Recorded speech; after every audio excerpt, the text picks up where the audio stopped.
We often feel like passengers, don't we? Watching the future just happen to us. But what if we could actually, design it consciously? Yeah, not just through policies or new gadgets, but by really rethinking who we are and how we fit into the universe. Exactly. Welcome to the deep dive. Today, we are plunging into something truly ambitious, a text outlining a future called the LONET project. It's a vision that really tries to redefine, Hmm. well, pretty much everything.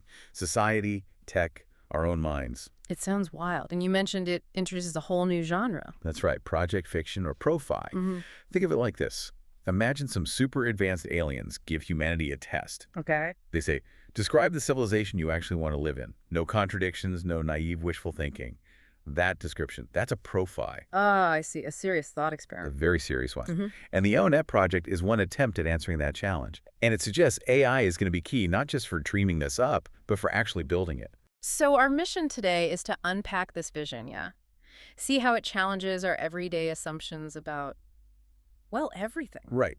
It looks at things we think we know, society, tech, consciousness, through a completely new, sometimes kind of startling lens. And fair warning, you might feel like you're learning a new language today. NoNet definitely builds its own vocabulary. It really does.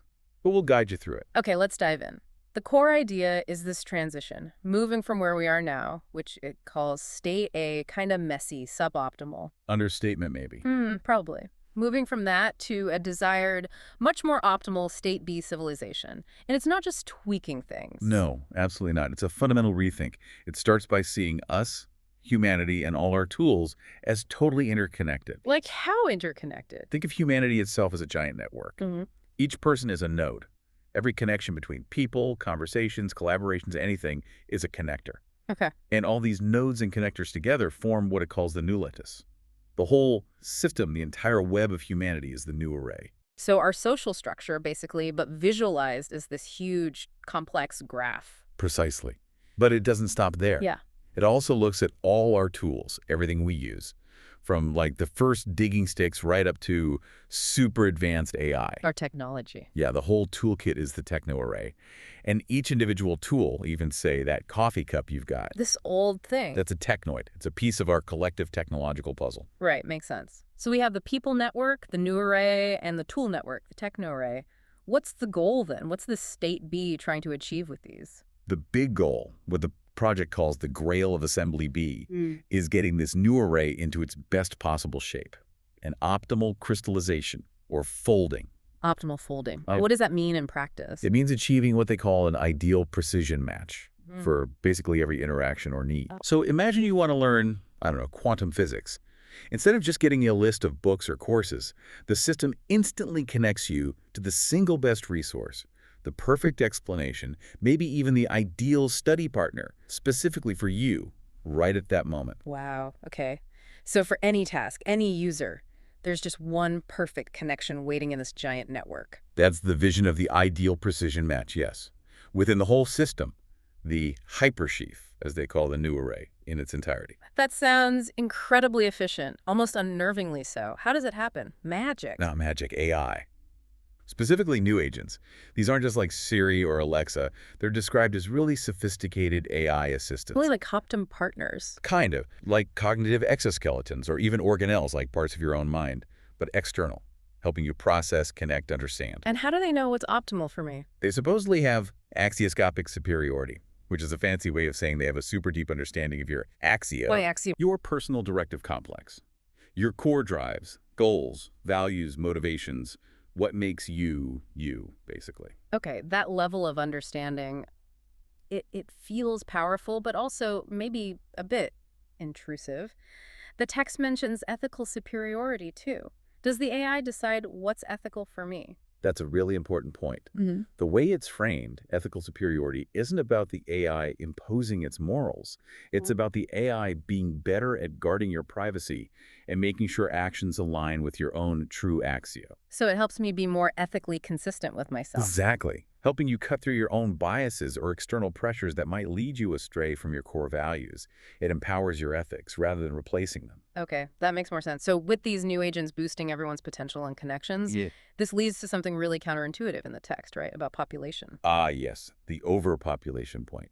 This is where NoNet really flips a common anxiety on its head. So in state B, more people is actually good. Not just good, but a desirable trend. It's completely counter to how we usually think about it. How on earth does that work? Each new person is seen as an anthroserver. Think of it like adding more processing power to a computer. Each new human boosts the whole civilization's compute. Compute. Yeah, its collective computational and integrative potential, like transistor density in a chip. More transistors, more power. Here, more humans, more collective intelligence for the whole new array. So instead of straining resources, more people increase the system's ability to solve problems and manage resources. That's the core idea. It challenges Malthusian thinking fundamentally. But what about, actual physical resources, food, water, space?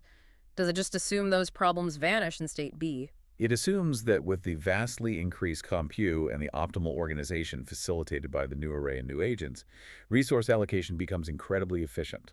Problems that seem insurmountable now might be managed or transcended. That's a big assumption, a huge leap of faith in this future system. It is. It definitely relies on the successful functioning of this hyper-intelligent, hyper-connected state B system. It's a bold hypothesis. Okay, so that's the societal structure, but you mentioned it gets even deeper, right? Into the philosophy, the nature of reality itself. Yes, absolutely. To really get NoNet, you have to grapple with its foundational concepts about the universe. It gets pretty mind-bending here. All right, let's try. Where do we start? With reparato, this is presented as a fundamental universal drive.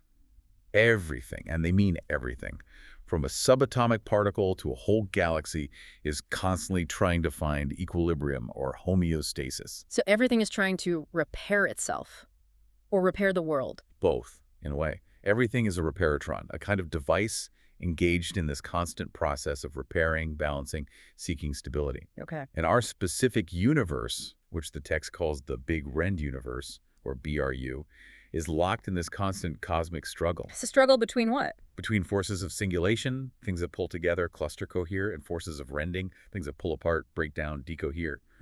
Our reality is this dynamic compromise between the two. Wow. So the universe itself is this constant push and pull, driven by this underlying reparato impulse. Exactly. And this plays out across different layers of reality that NoNet proposes. Layers. Yeah. We mentioned Axio before, that core directive complex, like an entity's operating system. Right. The bundle of instructions. Then there's the Aesoptron.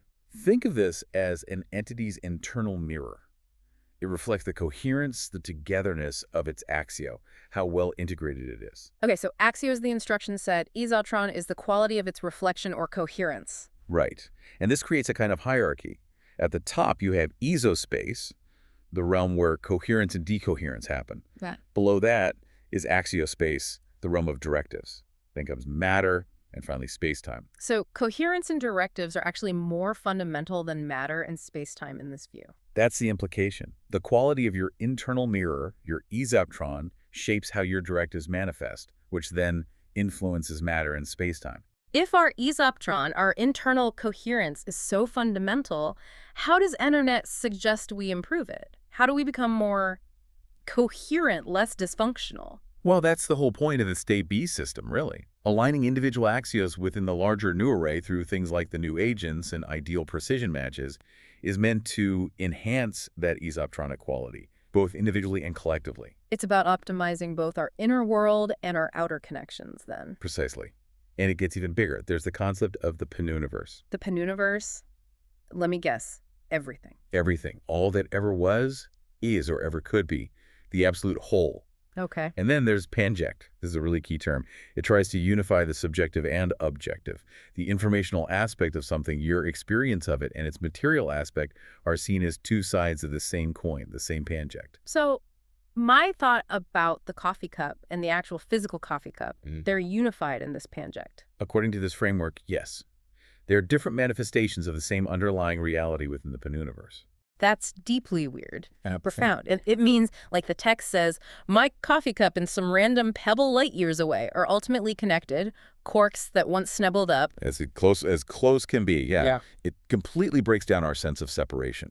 We're not isolated things. We're all fragments, interconnected expressions of this universe. So our reality, our choices, it's all part of this vast cosmic interplay of reparato, axio, isoptron. Wow.